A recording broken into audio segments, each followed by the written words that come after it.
Hi, ഞാൻ doctor പ്രിയ, Q1 health കെയറിലെ homoeopathic ഫിസിഷ്യനാണ്. ഇന്ന് ക്ലിനിക്കിൽ ഒരുപാട് പേര് വരുന്നുണ്ട്. 15 കിലോ ഒരു മാസം കൊണ്ട് എങ്ങനെ കുറയ്ക്കാം ഡോക്ടറെ എന്നൊക്കെ ചോദിച്ച്. നമുക്കറിയാം, ഇത് നമ്മൾ 1-2 ദിവസം കൊണ്ട് വിചാരിച്ചാൽ നടക്കുന്ന ഒരു പ്രോസസ്സല്ല.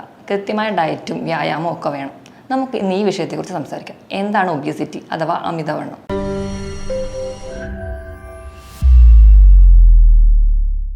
എന്താണ് അമിതവണ്ണം? ശരീരത്തിലെ കൊഴുപ്പ് നമ്മുടെ ആരോഗ്യത്തെ ബാധിക്കും വിധം വർദ്ധിക്കുന്ന കണ്ടീഷനാണ് അമിതവണ്ണം. പണ്ടൊക്കെ മധ്യവയസ്കരിലാണ് കൂടുതലായി കണ്ടിരുന്നത്. പക്ഷേ ഇന്ന് കുട്ടികളിലും ചെറുപ്പക്കാരിലും ഒക്കെ ഈ കണ്ടീഷൻ ഒരുപാട് കാണുന്നു. എങ്ങനെയാണ് നമുക്ക് അമിതവണ്ണം ഉണ്ടെന്ന് കണ്ടുപിടിക്കാം? അതിനുവേണ്ടി നമ്മൾ യൂസ് ചെയ്യുന്ന ടേമാണ് ബേസൽ ബോഡി മാസ് ഇൻഡെക്സ്, അഥവാ നമുക്കതെങ്ങനെ കണ്ടുപിടിക്കാം എന്ന് നോക്കാം. നമ്മുടെ weight in kilogram divided by height in metre square. അതായത് അതിങ്ങനെ ചെയ്യുമ്പോൾ 18-നും 25-നും ഇടയിലാണ് വാല്യൂ കിട്ടുന്നതെങ്കിൽ അതിനെ നോർമൽ എന്ന് പറയും. 25-നും 30-നും ഇടയിലാണെങ്കിൽ അതിന് അമിതവണ്ണം എന്നും 30-ന് മുകളിൽ പോകുമ്പോൾ പൊണ്ണത്തടി എന്നും പറയുന്നു. ലളിതമായി പറഞ്ഞു കഴിഞ്ഞാൽ നമ്മുടെ ഹൈറ്റ് എടുക്കുകയാണ് സെൻറ്റിമീറ്ററിൽ, അതിൽ നിന്ന് 100 കുറയ്ക്കുന്നതായിരിക്കണം നമ്മുടെ ബോഡി വെയ്റ്റ്. ഉദാഹരണം, ഒരു 163 സെൻറ്റിമീറ്റർ ഹൈറ്റ് ഉള്ള ഒരാൾക്ക് 63 കിലോ ആയിരിക്കണം അവരുടെ ഒരു ആവറേജ് വെയ്റ്റ്. WHO ഈ ഒബിയസിറ്റി തന്നെ 3 രീതിയിൽ പറയുന്നുണ്ട്. 30 മുതൽ 35 വരെയാണെങ്കിൽ ക്ലാസ് 1 എന്നും, 35 മുതൽ 40 വരെ ആകുമ്പോൾ ക്ലാസ് 2 എന്നും, 40-ന് മുകളിൽ പോയാൽ ക്ലാസ് 3 എന്നുമായിട്ട് ഡിവൈഡ് ചെയ്ത് വെച്ചിട്ടുണ്ട്. അമിതവണ്ണം എന്തുകൊണ്ടൊക്കെ ഉണ്ടാകാമെന്ന് നോക്കാം. അമിതവണ്ണം ഉണ്ടാകുന്ന കാരണങ്ങളെ നമ്മൾ രണ്ടായിട്ട് തരംതിരിച്ചിട്ടുണ്ട്: എൻഡോജീനിയസ് കണ്ടീഷൻ എന്നും എക്സോജീനിയസ് കണ്ടീഷനും. എക്സോജീനിയസ് കണ്ടീഷൻ എന്ന് പറഞ്ഞാൽ പുറത്തുനിന്നുള്ള കാരണങ്ങൾ, നമ്മുടെ ഫുഡിൻ്റെ അളവ് കൂടുന്നു, വ്യായാമം കുറയുന്നു തുടങ്ങിയ കാരണങ്ങൾ. എൻഡോജീനിയസ് എന്ന് പറഞ്ഞാൽ ശരീരത്തിൻ്റെ തന്നെ കാരണങ്ങൾ, ചില ഹോർമോണൽ ഇംബാലൻസ്, ഉദാഹരണം തൈറോയിഡിൻ്റെ ഒക്കെ ഇംബാലൻസ് മൂലം നമുക്ക് വണ്ണം വെക്കുന്നത് കാണാം. ഇതിന് പുറമെ തന്നെ ചിലർക്ക് പാരമ്പര്യം കൊണ്ടുവരാം, ചില മരുന്നുകൾ സ്റ്റിറോയിഡ്സ് കഴിക്കുന്നതുകൊണ്ട് വരാം, ചില അസുഖങ്ങൾ കൊണ്ട് നമുക്ക് വണ്ണം വെക്കാം. അതുപോലെ തന്നെ സ്ട്രെസ്സ് കാരണവും ചിലർക്ക് വണ്ണം വെക്കുന്നതായി കാണാം. ഇനി അമിതവണ്ണം കൊണ്ട് എന്തൊക്കെ കോംപ്ലിക്കേഷൻ ഉണ്ടാവും എന്ന് നോക്കാം. നമ്മൾ ആദ്യം കരുതുന്നത് നമ്മുടെ സൗന്ദര്യത്തെ ബാധിക്കുന്നു, അല്ലെങ്കിൽ നമ്മുടെ ബോഡി ഷേപ്പ് നഷ്ടപ്പെടുന്നു, എല്ലാ ഡ്രസ്സും ഇടാൻ പറ്റുന്നില്ല. അതൊക്കെയാണ് നമ്മൾ മെയിൻലി ടെൻഷൻ അടിക്കുന്ന കാര്യങ്ങൾ. അതിന് പുറമെ നമ്മുടെ ശരീരത്തിനെ വളരെ ദോഷകരമായിട്ട് ഈ അമിതവണ്ണം ബാധിക്കുന്നുണ്ട്. അതെന്തൊക്കെയാണെന്ന് നോക്കാം. First one, diabetes. അമിതവണ്ണമുള്ളവരിൽ 5 മുതൽ 6 ഇരട്ടി ചാൻസാണ് സാധാരണ ഒരാൾക്ക് ഉണ്ടാവുന്നതിലും ഡയബറ്റിസ് ഉണ്ടാവാനുള്ള ചാൻസ്.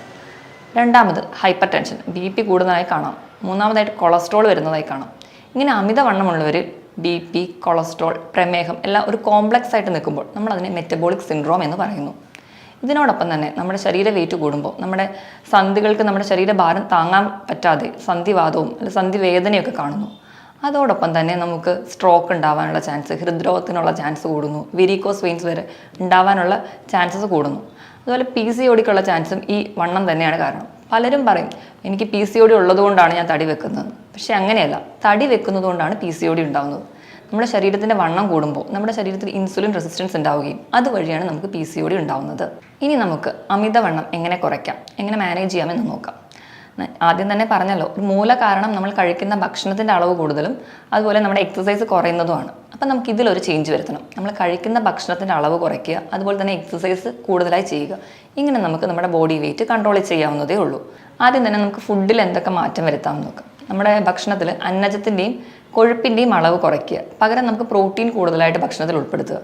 പ്രോട്ടീൻ കൂടുതലായിട്ട് ഉൾപ്പെടുത്തുന്ന വഴി നമ്മുടെ പ്രോട്ടീൻ്റെ വിഘടനം നടക്കുമ്പോൾ നമ്മുടെ ശരീരത്തിൽ ഒരുപാട് എനർജി യൂസ് ചെയ്യും. അങ്ങനെ ചെയ്യുന്നതോടെ നമുക്ക് ഒരുപാട് എനർജി നമുക്ക് ഇതിലൂടെ ലോസ് ചെയ്യാൻ പറ്റും. അങ്ങനെ നമുക്ക് വെയിറ്റ് കുറയ്ക്കാം. ഇതുപോലെ തന്നെ ഒരുപാട് വെള്ളം കുടിക്കുന്നത് നല്ലതാണ്. അതായത് നമ്മുടെ ശരീരത്തിന് 2 മുതൽ 3 ലിറ്റർ വരെ വെള്ളം കുടിക്കുക. വെള്ളം കുടിക്കുമ്പോൾ നമ്മുടെ മെറ്റബോളിക് ആക്ടിവിറ്റി കൂടുന്നു. അങ്ങനെ നമുക്ക് എനർജി ലോസ് വന്നിട്ട് വെയിറ്റ് നമുക്ക് കൺട്രോൾ ചെയ്യാം. നമ്മൾ കഴിക്കുന്ന ഭക്ഷണത്തിൽ കഴിക്കുന്ന അരി അടങ്ങിയ ഭക്ഷണങ്ങൾ നല്ല രീതിയിൽ തന്നെ നമുക്ക് കുറയ്ക്കണം. അതിന് പകരം നമുക്ക് ചോളം, കമ്പം തുടങ്ങിയ ധാന്യങ്ങൾ ഉൾപ്പെടുത്താവുന്നതേ ഉള്ളൂ. ഭക്ഷണത്തിൽ പ്രോട്ടീനോടൊപ്പം തന്നെ വെജിറ്റബിൾസും ഫ്രൂട്ട്സും കൂടുതലായിട്ട് ഉൾപ്പെടുത്തുക. പിന്നെ നമ്മൾ ഭക്ഷണം കഴിക്കുമ്പോൾ സ്കിപ്പ് ചെയ്യാതെ കഴിക്കാൻ ശ്രദ്ധിക്കുക. ചിലരൊക്കെ വെയിറ്റ് കുറയ്ക്കാൻ വേണ്ടി ഒരു നേരം പട്ടിണി കിടക്കാമെന്ന് വിചാരിക്കും. അങ്ങനെ നമ്മൾ ഭക്ഷണം കഴിക്കാതിരിക്കുമ്പോൾ നമ്മുടെ ശരീരത്തിൻ്റെ മെറ്റബോളിക് ആക്ടിവിറ്റി കുറഞ്ഞിരിക്കുകയാണ്. അത് കഴിഞ്ഞ് ഉടനെ നമുക്ക് നല്ലപോലെ വിശക്കുമ്പോൾ നമ്മൾ വീണ്ടും ഭക്ഷണം കഴിക്കും. അപ്പം നമ്മുടെ ശരീരം എന്താ ചെയ്യുന്നതെന്ന് വെച്ച് കഴിഞ്ഞാൽ അപ്പം കഴിക്കുന്ന ഭക്ഷണം എല്ലാം കൂടി സ്റ്റോർ ചെയ്യുകയാണ് ചെയ്യുക. അപ്പം യൂസ് ചെയ്യാതെ അതെല്ലാം കൂടി സ്റ്റോർ ചെയ്യും. അത് നമുക്ക് വീണ്ടും ബോഡി വെയിറ്റ് കൂട്ടത്തേ ഉള്ളൂ. അതുപോലെ നമ്മൾ ഭക്ഷണത്തിലൊക്കെ വയറിനൊന്നും വലിയ ബുദ്ധിമുട്ടുകളൊന്നും ഇല്ലാത്തവരാണെങ്കിൽ എരിവിൻ്റെ അംശം കുറച്ച് കൂട്ടിക്കഴിഞ്ഞാൽ നമ്മുടെ മെറ്റബോളിക് ആക്ടിവിറ്റി കൂടുന്നതായി കാണാം. അതുവഴി നമുക്ക് ഒരു എനർജി ലോസ് ഉണ്ടാക്കാം. ഇതുപോലെ തന്നെയാണ് നമുക്ക് കൃത്യമായ വ്യായാമം ചെയ്യുക എന്ന് പറഞ്ഞാൽ ദിവസവും 45 മിനിറ്റ് മുതൽ 1 മണിക്കൂർ വരെ ആഴ്ചയിൽ 5 ദിവസമെങ്കിലും വ്യായാമം ചെയ്യാൻ ശ്രദ്ധിക്കുക. പ്രത്യേകിച്ച് വ്യായാമം ചെയ്യുമ്പോൾ രാവിലെ തന്നെയൊക്കെ വ്യായാമം ചെയ്യുന്നവരാണെങ്കിൽ വ്യായാമത്തിന് പോകുന്നതിൻ്റെ മുമ്പ് ഒരു ഗ്ലാസ് കാപ്പി അല്ലെങ്കിൽ ഗ്രീൻ ടീ ഒക്കെ കഴിച്ചിട്ട് പോകുന്നത് നല്ലതാണ്. കാപ്പിയിലും ഗ്രീൻ ടീയിലും ഒക്കെ കഫീൻ എന്ന് പറയുന്ന ഒരു കണ്ടന്റ് ഉണ്ട്. കഫീൻ എന്ന് പറയുന്ന കണ്ടന്റ് നമ്മുടെ മെറ്റബോളിക് ആക്ടിവിറ്റി വർദ്ധിപ്പിച്ച് നമുക്ക് എനർജി ലോസ് ഉണ്ടാക്കാനായിട്ട് സഹായിക്കും. ഇനി രണ്ടാമതായിട്ട് എക്സസൈസ് ചെയ്തു. അത് കഴിഞ്ഞ് നമുക്ക് മൂന്നാമതായിട്ട് ചെയ്യാവുന്ന ഒരു കാര്യമാണ് ഇൻ്റർമീഡിയറ്റ് ഫാസ്റ്റിംഗ്. ഇൻ്റർമീഡിയറ്റ് ഫാസ്റ്റിംഗ് എന്ന് പറഞ്ഞു കഴിഞ്ഞാൽ 13 മുതൽ 16 മണിക്കൂർ വരെ 2 ഭക്ഷണത്തിനിടയിൽ ഗ്യാപ്പ് ഇടുക. അത് നമുക്ക് പല രീതിയിൽ ചെയ്യാം. ഒന്നാമത്തെ രീതി എന്ന് പറഞ്ഞാൽ രാവിലെയും ഉച്ചയ്ക്കും കൃത്യമായ സമയത്ത് ഭക്ഷണം കഴിച്ച് രാത്രിയത്തെ ഡിന്നർ കുറച്ച് നേരത്തെ കഴിക്കുക. ഒരു 6 മണിക്കോ 7 മണിക്കോ ഒക്കെ കഴിക്കുക. പിറ്റേ ദിവസം രാവിലത്തെ പ്രഭാത ഭക്ഷണം കുറച്ച് ലേറ്റായിട്ട് കഴിക്കുക. ഇനി രണ്ടാമത്തെ വിഭാഗം എന്ന് പറഞ്ഞു കഴിഞ്ഞാൽ രാവിലത്തെ ഫുഡ് സ്കിപ്പ് ചെയ്യുക, പകരം ഉച്ചയ്ക്ക് രാത്രിയും കൃത്യമായി ഭക്ഷണം കഴിക്കുക. പക്ഷേ നമ്മുടെ ബ്രേക്ക്ഫാസ്റ്റ് എന്ന് പറഞ്ഞാൽ നമ്മുടെ ബ്രെയിൻ്റെ ഫുഡാണ്. അപ്പോൾ ഏറ്റവും നല്ലത് ഫസ്റ്റ് മെത്തേഡ് ഫോളോ ചെയ്യുന്നതാണ്. ഇനി മൂന്നാമതായിട്ട് ആഴ്ചയിൽ 5 ദിവസം നോർമലായിട്ട് ഫുഡ് കഴിക്കുക, 2 ദിവസം ഉപവസിക്കുക. ഉപവാസം എന്ന് പറയുമ്പോൾ പൂർണ്ണമായിട്ട് ഭക്ഷണം ഒഴിവാക്കുകയല്ല, ഭക്ഷണത്തിൻ്റെ ക്വാണ്ടിറ്റിയും അതുപോലെ കലോറിയൊക്കെ കുറച്ചിട്ട് ഭക്ഷണം കഴിക്കാൻ ശ്രദ്ധിക്കുക. ഇനി അടുത്ത ഒരു ഫീച്ചർ എന്ന് പറഞ്ഞു കഴിഞ്ഞാൽ ഓൾട്ടർനേറ്റ് ഡേയ്സിൽ ഉപവസിക്കുക. അപ്പോൾ ഞാൻ പറഞ്ഞ പോലെ ഭക്ഷണത്തിൻ്റെ അളവ് പൂർണ്ണമായിട്ട് ഒഴിവാക്കാനല്ല, കുറയ്ക്കുക, ക്വാണ്ടിറ്റിയും കലോറിയും കുറച്ചിട്ട് ഓൾട്ടർനേറ്റ് ഡേയ്സിൽ ഉപവാസം ചെയ്യുക. അങ്ങനെയും നമുക്ക് ഇൻ്റർമീഡിയറ്റ് ഫാസ്റ്റിംഗ് ചെയ്യാം. ചിലരുടെ അടുത്തൊക്കെ ഡയറ്റ് ഫോളോ ചെയ്യാനൊക്കെ ക്ലിനിക്കിൽ വരുമ്പോൾ പറയുമ്പോൾ പലരും പറയും എൻ്റെ വയറ് തുറന്നു പോയി, അല്ലെങ്കിൽ എനിക്ക് വിശപ്പ് സഹിക്കാൻ പറ്റുന്നില്ല, അല്ലെങ്കിൽ ഫുഡിനോടുള്ള ക്രേവിങ് കൺട്രോൾ ചെയ്യാൻ പറ്റുന്നില്ല എന്നൊക്കെ. നമുക്ക് ഇവർക്ക് പറയാമെന്നുള്ളൊരു ഈസി ടിപ്സ് എന്താണെന്ന് വെച്ചാൽ, നമ്മുടെ വിശപ്പിനെ കൺട്രോൾ ചെയ്യാൻ നമ്മുടെ ശരീരത്തിൽ 2 ഹോർമോണുണ്ട്. ഗ്രലിൻ എന്ന് പറയുന്ന ഹോർമോണും ലെപ്റ്റിൻ എന്ന് പറയുന്ന ഹോർമോണും. നമുക്ക് വിശക്കുന്നു എന്ന് തലച്ചോറിനെ അറിയിക്കുന്ന ഹോർമോണാണ് ഗ്രലിൻ. നമ്മുടെ വയറ് നിറഞ്ഞു അല്ലെങ്കിൽ നമ്മൾ ഭക്ഷണം കഴിക്കുമ്പോൾ മതി എന്ന് പറയുന്ന ഹോർമോണാണ് ലെപ്റ്റിൻ. അപ്പം നമ്മൾ ഗ്രലിൻ്റെ അളവ് കുറയ്ക്കുകയും ലെപ്റ്റിൻ്റെ അളവ് കൂട്ടുകയും ചെയ്യുന്നത് വഴി നമുക്ക് വെയിറ്റ് കൺട്രോൾ ചെയ്യാം. നമ്മുടെ വിശപ്പ് കുറച്ച് നമുക്ക് വെയിറ്റ് കൺട്രോൾ ചെയ്യാവുന്നതേ ഉള്ളൂ. എങ്ങനെയൊക്കെ ചെയ്യാമെന്ന് നോക്കാം. നമ്മൾ കൃത്യസമയത്ത് തന്നെ ഭക്ഷണം കഴിക്കാൻ ശ്രദ്ധിക്കണം. അങ്ങനെ ചെയ്യുമ്പോൾ നമ്മുടെ ഒരു ഹോർമോൺ പ്രോപ്പർ ബാലൻസിൽ അങ്ങ് പോകും. അതുപോലെ ഒരുപാട് വിശന്നിട്ട് ഭക്ഷണം കഴിക്കരുത്. ഒരുപാട് വിശന്നിരിക്കുമ്പോൾ ഗ്രലിൻ എന്ന് പറയുന്ന ഹോർമോൺ കൂടുതലായിട്ട് ഇരിക്കും. അപ്പോൾ നമ്മൾ ഒരുപാട് ഭക്ഷണം കഴിക്കും, അത് വീണ്ടും ബോഡി വെയിറ്റ് കൂട്ടത്തേ ഉള്ളൂ.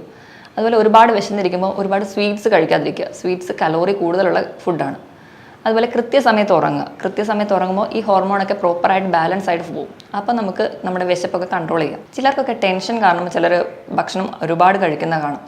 ഇതെന്താണെന്ന് വെച്ചിട്ടുണ്ടെങ്കിൽ ടെൻഷൻ ഉള്ളപ്പോൾ നമ്മുടെ ലെപ്റ്റിൻ എന്ന് പറയുന്ന നമുക്ക് വയറ് നിറഞ്ഞു എന്ന് പറയുന്ന ഹോർമോൺ ഫംഗ്ഷൻ ചെയ്യത്തില്ല. അപ്പോൾ അവർക്ക് വയറ് നിറഞ്ഞൊരു സെൻസേഷൻ തോന്നില്ല, ഭക്ഷണം കഴിച്ചുകൊണ്ടേയിരിക്കും. അങ്ങനെ പൊണ്ണത്തടി വെക്കുന്നവരും ഉണ്ട്.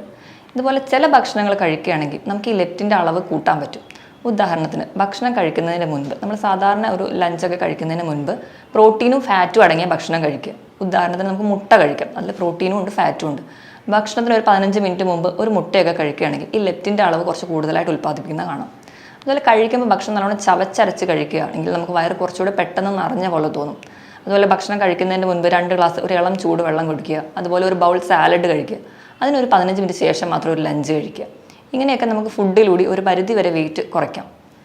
നമ്മൾ എക്സസൈസ് ചെയ്യുന്ന കാര്യം പറഞ്ഞല്ലോ, അപ്പോൾ അതിൻ്റെ കൂടെ തന്നെ നമ്മൾ ചെയ്യുമ്പോൾ മെയിൻലി ഹീറ്റ് ബേൺ എക്സസൈസ് ചെയ്യുക. ഹീറ്റ് ബേൺ എക്സസൈസ് എന്ന് പറഞ്ഞാൽ 45 മിനിറ്റ് ഒരാൾ നടക്കുകയാണെങ്കിൽ അവസാനത്തെ 1-2 മിനിറ്റ് ഒന്ന് ഓടുക. അപ്പം നോർമലി നിന്ന പ്രോസസ്സിൽ നിന്ന് ഒന്ന് ശരീരം കുറച്ചുകൂടെ സ്പീഡപ്പ് ചെയ്യുമ്പോൾ നല്ല രീതിയിൽ നമ്മുടെ മെറ്റബോളിക് ആക്ടിവിറ്റി കൂടുന്നു. അങ്ങനെ നമുക്ക് ഊർജ്ജം കുറയുന്നു. അങ്ങനെ നമ്മുടെ ബോഡി വെയിറ്റ് കൺട്രോൾ ആവുന്നു. ഇങ്ങനെയൊക്കെ ചെയ്യുന്നവരെ ഒരു പരിധി വരെ നമുക്ക് നമ്മുടെ ബോഡി വെയിറ്റ് കൺട്രോൾ ചെയ്യാൻ പറ്റും. അതുപോലെ മറ്റ് കോംപ്ലിക്കേഷൻസിലൂടെ ശരീരം പോവാതിരിക്കാനും പറ്റും. ഇനി നമുക്ക് ബോഡി വെയിറ്റ് കുറയ്ക്കണമെങ്കിൽ അത് നമ്മൾ തന്നെ വിചാരിച്ചാലേ നടക്കുകയുള്ളൂ. നമ്മൾ കഴിക്കുന്ന ഭക്ഷണത്തിൻ്റെ അളവ് കുറയ്ക്കുക, അതിനോടൊപ്പം തന്നെ കൃത്യമായി വ്യായാമം ചെയ്യുന്ന വഴി, സ്ട്രെസ്സൊക്കെ കുറയ്ക്കുന്ന വഴി, രാവിലെ ഒന്ന് നടക്കാൻ പോകുന്ന വഴി നമുക്കൊരു മൈൻഡ് കുറച്ചുകൂടെ ഫ്രീ ആയിട്ടിരിക്കാൻ പറ്റും. ഇതിനോടൊപ്പം തന്നെ എന്തെങ്കിലും കോംപ്ലിക്കേഷൻസ് ഒക്കെ വരാതിരിക്കാൻ വേണ്ടി നമുക്ക് ഹോമിയോപ്പതിയിൽ ഫലപ്രദമായ ചികിത്സ ലഭ്യമാണ്. മറ്റൊരു വീഡിയോയിൽ വേറൊരു ഹെൽത്ത് ടോപ്പിക്കുമായിട്ട് വീണ്ടും കാണാം. Thank you.